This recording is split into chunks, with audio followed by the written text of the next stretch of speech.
안녕하세요. 뉴스반장입니다. 의원 되니까 세상이 안 무섭지? 권력 나오는 거 똑똑히 볼까요, 내가? 안고노동이 우리가 집권해본 사람이요!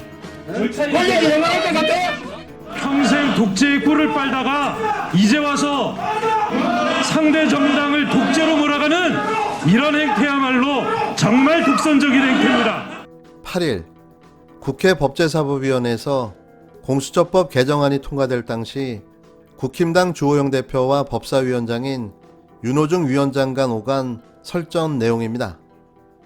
역사로 남을 명장면으로 기억될 공수처법 개정안 통과는 적폐 세력들의 헬게이트를 열어놓았는데요. 그간 봉인됐던 적폐들의 민낯이 드러나게 된 거죠. 돈과 권력으로 유지해온 그들만의 리그가 2020년 그 막을 내리게 됐다는 이야기입니다. 70년 뿌리 깊은 적폐와의 전쟁은 앞으로도 계속될 텐데요. 다소 속도가 느리고 답답하기도 하겠지만 한 걸음 한 걸음씩 꾸준하게 앞으로 나가고 있다는 사실은 명확한 거죠. 지치지 마십시오. 우리 때에서 안 되면 그 다음 때에 또 그 다음 때에서 계속해 나가면 됩니다. 언젠가는 반드시 대한민국이 적폐 없는 가장 행복한 나라가 되기를 꿈꿔봅니다. 이제 그 서막이 열린 겁니다. 8일 라임 검사 술 접대 의혹 사건이 사실로 확인됐습니다. 김봉현 전 스타모빌리티 회장으로부터 현직 검사 3명이 800만원 상당의 룸사롱 접대를 받은 걸로 확인됐는데요. 그런데 이상하게도 단 한 명의 검사만 청탁금지법 위반으로 불구속 기소됐습니다. 믿기 힘든 수사 결과인데요. 검찰의 제 식구 봐주기가 다시 재현된 거죠. 이들의 논리는 기가 막힙니다. 검사 2명은 12시 전에 귀가했고 술값을 n분의 1로 계산했더니 청탁금지법 위반에 해당되는 100만원에 4만원이 부족해 무혐의 처리했다는 건데요. 이 희대의 코미디를 어떻게 봐줘야 하는 건가요? 검찰의 기적의 셈법은 이렇습니다. 밴드비, 여종업원 비용은 빼고 여기에 향응을 제공한 김봉현 전 회장을 향받은 검사들과 함께 숫자를 채워 계산하는 역대급 신박한 셈법을 보여줬는데요. 향응을 즐기기 위한 밴드비와 여종업원 비용은 왜 빼는 것이며 향응 제공자를 왜 향응 받은 자로 둔갑시켜 숫자를 늘려서 계산한 걸까요? 국민이 바보로 보이죠? 김학의 얼굴이 다 보이는데도 얼굴을 알아볼 수 없다고 한 검찰, 고교동창 스폰서 사건을 무마시켰던 김영준 전 부장검사를 무혐의로 처리했던 검찰, 이래서 공수처가 필요한 거죠. 정말 웃기고 자빠졌습니다.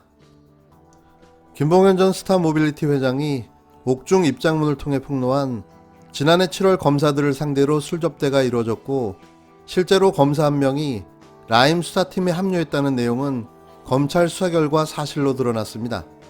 서울 남부지검 수사팀은 검사 술접대 의혹은 객관적 증거에 따라 사실로 인정된다며 해당 술자리를 주선한 이주영 변호사와 라임 수사팀에 있던 A검사, 술 접대를 한 김 전 회장을 청탁금지법 위반으로 불구속 기소했다고 밝혔는데요. 검찰은 해당 술자리는 지난해 7월 18일 서울 강남구 한 룸사롱에서 이루어졌으며 이 변호사의 주장과 달리 검사 3명이 모두 참석했다고 결론을 냈습니다. 다만 술값이 530여만 원이 나오고 검사 2명은 해당 술자리에서 일찍 귀가해 향응 수수액이 100만 원이 넘지 않아 이들을 재판에 넘기는 대신 감찰을 통해 징계 조치를 취할 예정이라고 밝혔는데요.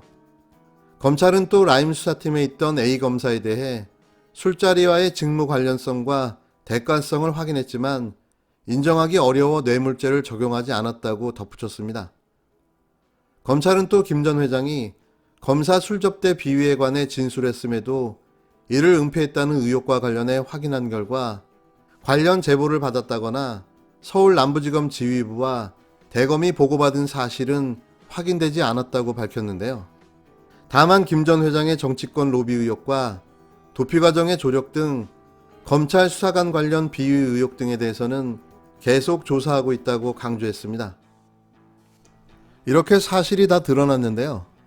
결론이 나오면 사과를 하겠다던 윤석열 검찰청장은 아무 말도 하지 않고 침묵했습니다. 장관과 청장의 갈등을 놓고 여러 성명을 냈던 검사들도 아직까지 이 사건에 대해선 별다른 언급조차 하지 않고 있는데요. 내로남불도 이런 내로남불이 없는 거죠.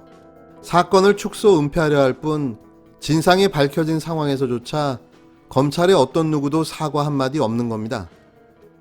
검사 술접대 의혹이 사실이라는 수사팀 발표 이후 검찰 내부에선 특별한 반응이 나오지 않고 있는데요.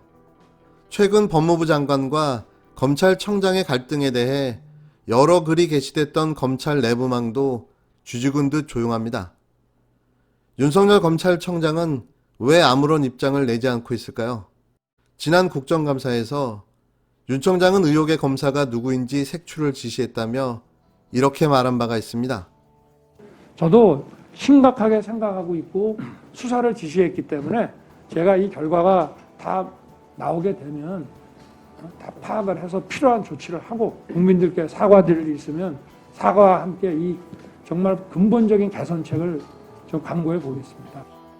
어처구니가 없는 건 저만 그러는 게 아닐 겁니다. 윤 청장이 검찰청장이 된 후 저는 단 한 번도 검찰 수사가 공정하고 정의롭다고 생각해 본 적이 없습니다. 매번 반복되는 선택적 정의와 공정은 검찰의 바닥을 여실히 보여줬는데요. 더 큰 문제는 이 바닥이 끝이 아니라는 거죠. 이러고도 저 자리를 지키고 저러고 있는 걸 보면 분명 제정신은 아닌 것 같습니다. 윤석열은 자신의 결말을 너무나도 잘 알고 있겠죠.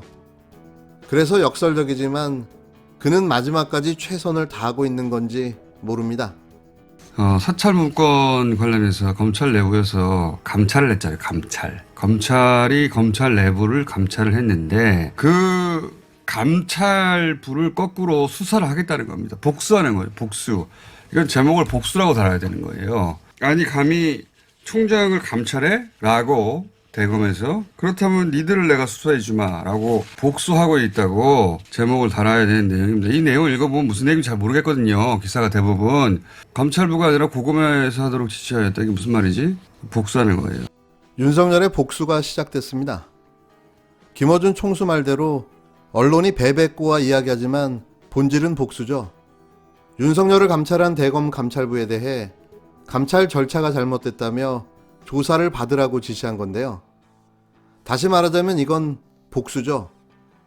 여기서도 재밌는 포인트는 이 총대를 메고 나선 게 추미애 법무부 장관 측근으로 알려졌던 조남관 대검 차장검사라는 겁니다. 이분은 위장 취업했던 겁니다. 그러니까 이중 스파이였던 거죠. 양쪽으로 가며 법무부의 동향과 정보를 윤 청장에게 알려주고 있던 걸로 보여집니다. 그래서 검찰 출신은 검찰 개혁을 못하는 겁니다.